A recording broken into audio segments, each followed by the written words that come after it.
Hello everybody, welcome to Crafty Soup. Today is Friday, which means it is Free Cut File Friday for the month of July.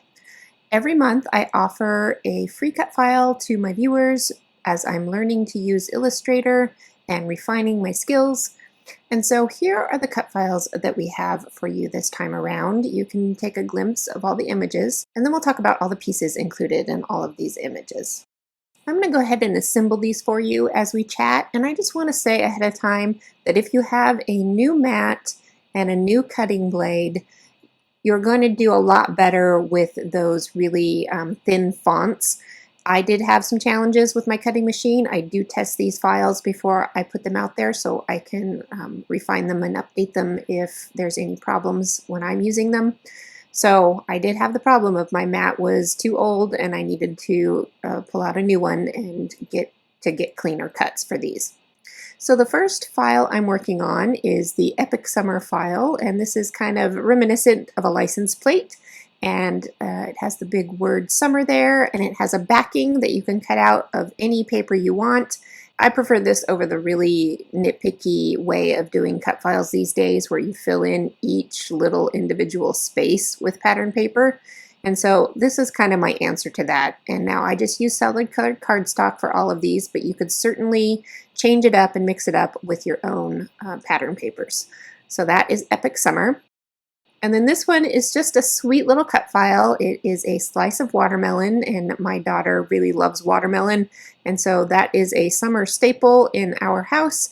And I have the black piece as the base of this cut file. The red piece goes over the top of that, and then you can trim it up with the rind in green. And again, you can do these out of pattern papers too to get even more texture and dimension. So here we have Cookout. Now this was the one that I had the most difficulty with because as you can see that font is really fine. I am looking towards more font options for myself because some of these finer fonts really, while I like the style, they're not doing really well with the cutting machines. They work great for kind of graphic design things, but not so great when we get to cutting actual paper. So I am looking at techniques as well as other fonts to still get the kind of look that I'm looking for, but make it smoother for you and for me to cut them out of our papers. And of course, papers do matter. So if you find that one paper isn't working and you have a clean mat and a new blade, try a different paper too, because how papers are manufactured affect how they're going to cut with various machines. So that one is Cookout.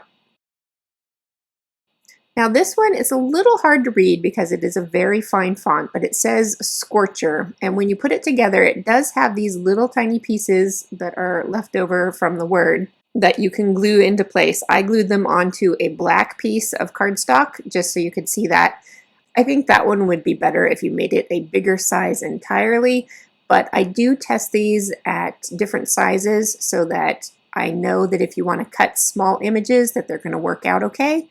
And the yellow paper was actually cutting better than some of my other papers. And again, like I said, it can just depend on what your papers are, how much moisture is in the air, things like that. So you have to test them out and see. So this final cut file is called Beach Day, and it is a combination of some waves, the words, and an umbrella. So that one is fairly simple, and I designed this one to be a border element so that if you want to add some borders to your pages, you can. And we'll get to seeing all of these on an actual cutting mat so you can see them in inches so that you can have an idea about how big I cut them. And definitely for the Cookout, I would not go any smaller than that.